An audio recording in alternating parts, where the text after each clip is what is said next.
When will the battalions of morons in charge stop lying to us about this damn mangy virus?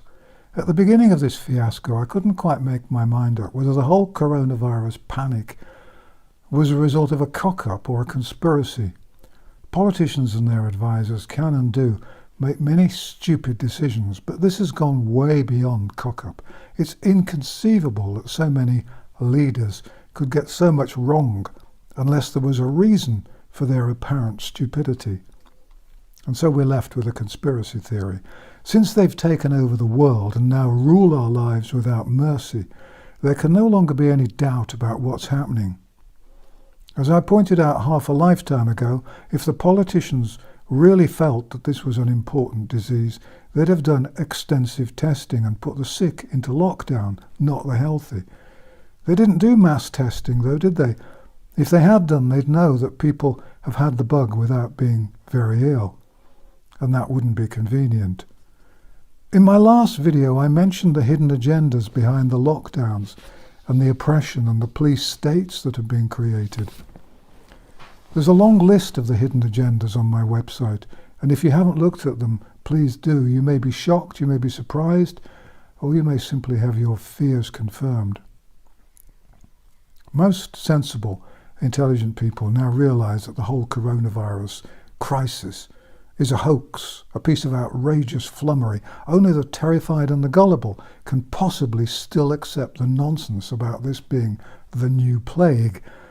Our local council wrote to me yesterday to remind me that sunbathing in parks is not allowed because it puts everyone's health at risk. How in the name of everything does sunbathing put everyone's health at risk?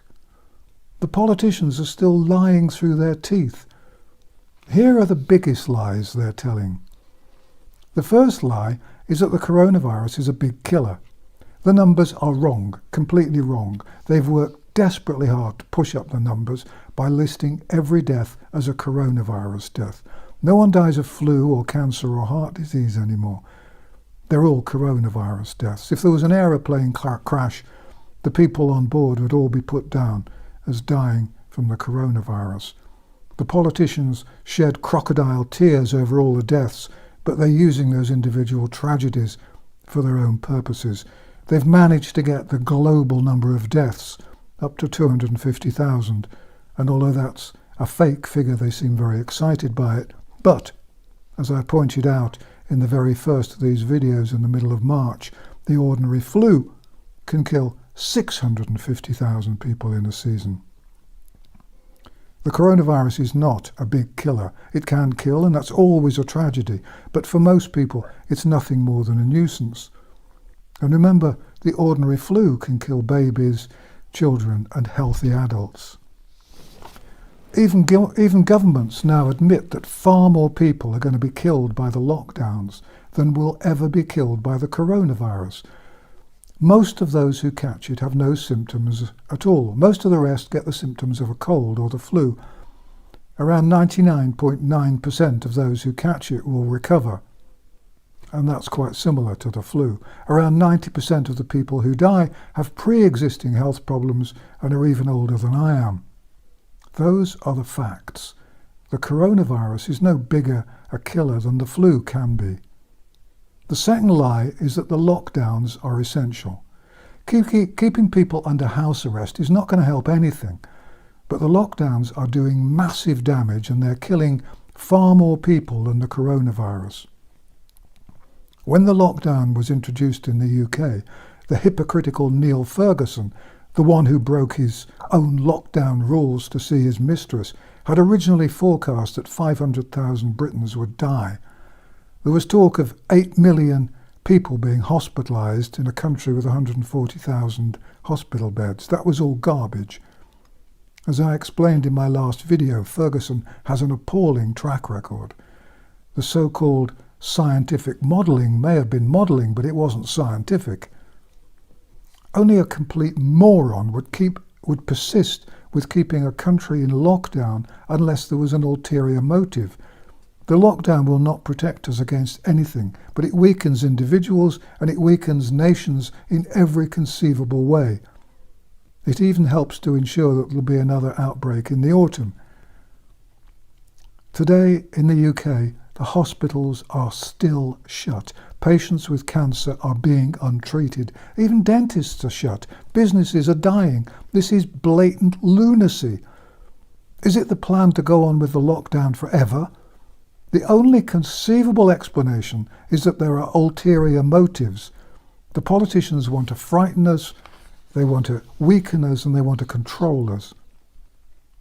Read the facts about the hidden agenda. It's on my website. The third lie was that the health service needed protecting because it wouldn't be able to cope. Heaven knows who thought this up. It was never true, but as a result of the lie, doctors were told to stop treating cancer patients. There was never any justification for that, never. And the doctors who obeyed these inhumane instructions and who are still obeying those wicked instructions should be damn well ashamed of themselves. They don't deserve clapping, they should be clapped in irons. Hospitals and ITUs are emptier than they've ever been. The lawyers are going to have a field day when this is all over. Finally, if you still doubt there's a hidden agenda, let me remind you of two things. On March the 19th, the UK's public health bodies and the Advisory Committee on Dangerous Pathogens decided that the new coronavirus infection should no longer be classified as an, open quote, high consequence infectious disease, close quote. The coronavirus was downgraded to commoner garden status. On March the 26th, after the bug had been downgraded, the UK government published a 358-page emergency bill giving itself massive powers. The sort of thing you might perhaps expect if we had the plague or some other dangerous disorder. But they knew it wasn't. That bill took away our freedom and turned Britain into a police state, and we were shut in our homes under house arrest. Elections everywhere were postponed for no good reason. You cannot possibly reconcile the second event with the first event unless you believe that we've lost our freedom for a purpose. Oh, and there's that other odd thing that people who have had the disease won't get immunity and will allegedly still need to have the jab. I'm just a doctor, so I'm not allowed to use the other word in public, or my government will want to have me arrested. This claim seems to me to have originated in Grimm's fairy tales. Why would you not get immunity from the real disease, but then get immunity from an expensive jab that gives you a mild dose of the same disease? What a puzzle that is, a real mystery. I've been studying jabs for 50 years, and I probably know more about them than most people, but I can't even begin to explain what's happening. It sounds to me like something doctors like to refer to, technically, as total bollocks. If we want to get our democracy back, then we have to demand that politicians explain exactly why they're persisting with stupid lockdown policies. Why all the secrecy? It's our world, and we're not at war. Well, most of our governments are at war somewhere in the world, but none of them have got anything to do with the coronavirus. We're entitled to know what evidence they're using. They're being secretive, I suspect, because there isn't any damned evidence to show it makes sense. You probably try to avoid conspiracy theories, I certainly do, but when you eradicate all the other possibilities, what's left? And what's behind it all? Look for who benefits. Follow the money. And read the section on hidden agendas on my website. You'll also find all the facts about this damned fiasco. And don't believe anything the politicians or the mass media tell you. Paranoia is now the only sensible, healthy, sane condition. And please try to educate everyone you know. That's the one thing we can all do. Tell them to watch the videos and visit the website before I'm banned completely for the terrible, terrible crime of telling the truth. They'll arrest us all if we go out onto the streets or into the parks to protest, even if we're not sunbathing. So use the internet to spread the truth to as many people as you can. Ask the frightened, who still believe the official garbage, to read the facts, and then they'll perhaps understand what's happening to us all. The threat doesn't come from the coronavirus. It comes from our governments. We need to let the politicians know that we don't trust them, we don't believe them, and that the ones who still persist in unscientific, dangerous lockdown policies will be voted out of power at the first opportunity and never voted in again. That is, of course, if they ever let us vote again. These are scary times. Thank you for watching. If you want to see more videos on health matters, please just subscribe to this channel and I'll keep going as long as I'm allowed. Take care of each other.